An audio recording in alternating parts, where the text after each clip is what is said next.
Today's Gospel reading is one of the saddest parts of the New Testament. The death of John the Baptist, this wonderful and amazing man.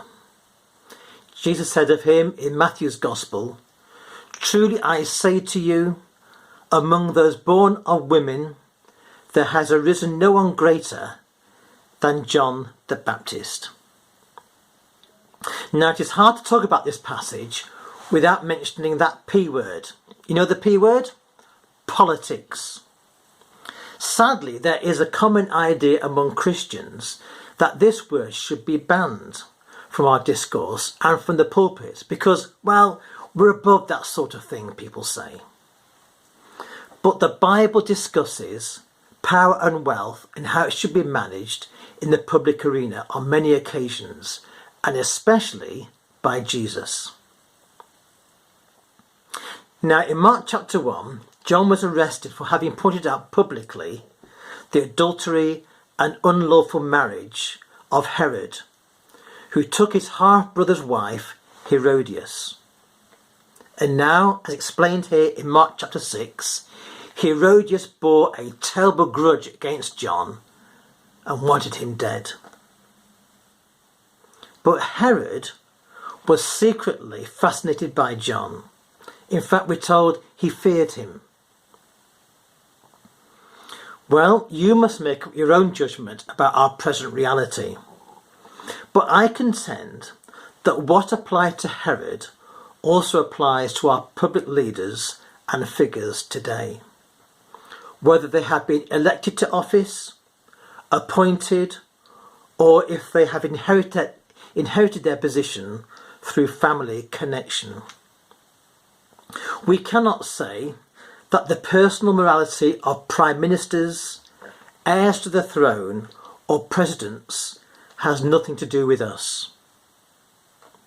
The blatant adultery of those in public office, who then refuse to acknowledge their wrong, is a problem biblically, for it breaks our charter, the Ten Commandments, and their unadmitted infidelity indicates their lack of faithfulness towards others and towards you and me.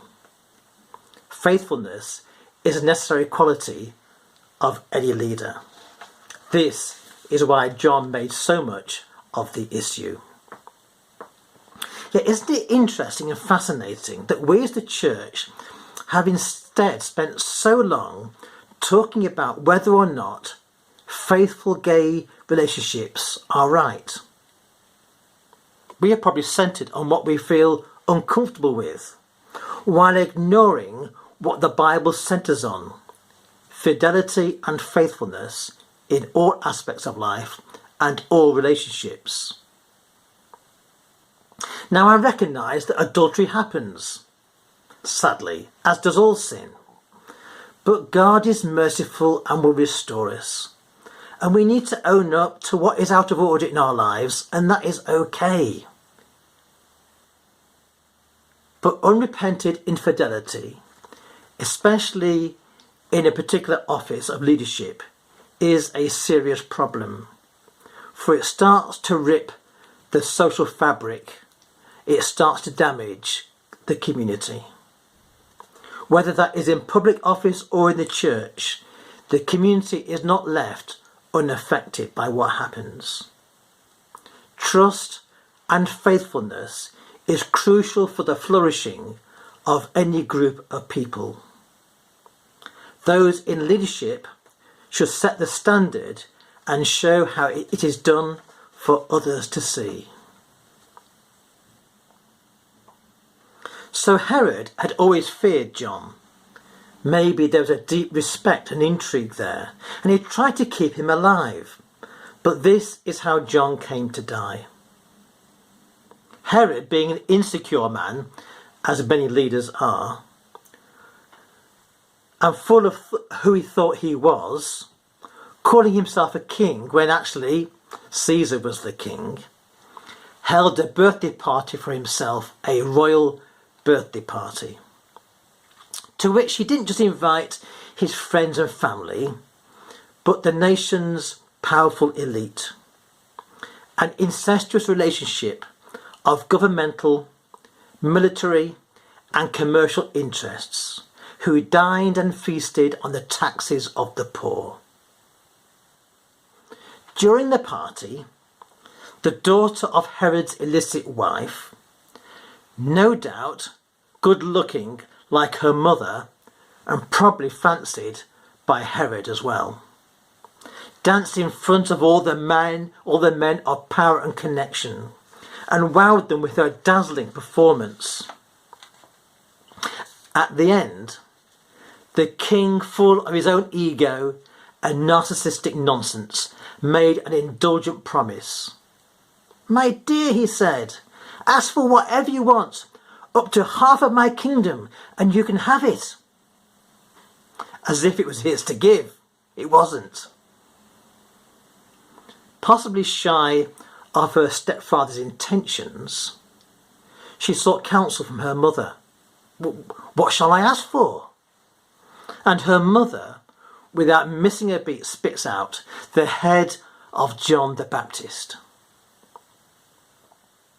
The text tells us that Herod was deeply grieved. But he had made his promise in front of all his cronies. He didn't want to lose face, and he wanted to please this girl. So he sent for the head of John the Baptist, which was shamelessly brought into the party on a platter in a disgusting performance. One great human life was bartered to save royal reputations. And here we see the outrageous decision-making methods of those of the powerful elite. Once you start ignoring the truth, it is of course hard to stop. And if you're in public office, many others are badly affected. So with John's death, the way was paid for Jesus' mission of transformation. Not by starting with those at the top of society, but by using and working with those at the bottom and the edge. The little people that kings, emperors and rulers can't really contain and control. And those weird prophets who would not be seduced by the power of people with title. Supping with, admiring those at the top of society would never bring Jesus' revolution of justice and love. This is why we must remain close to those who feel the weight of oppression and suffer poverty, loss, pain and exclusion.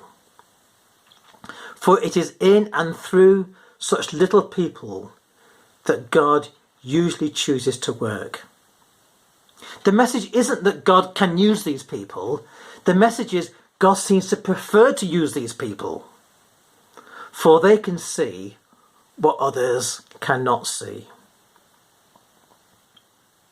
John could see what others could not see. And out of love, not self-righteousness, he was not scared to name what he saw. So our task is not to look big, not to look to the big, the great, the successful, the best and those at the top for the coming of the kingdom of God, but to the little people, the unlikely, the outsiders and the fearless. So, what about those at the top, you may well ask? Well, we should pray for them, as we're asked to in the Bible, for boy, do they need it.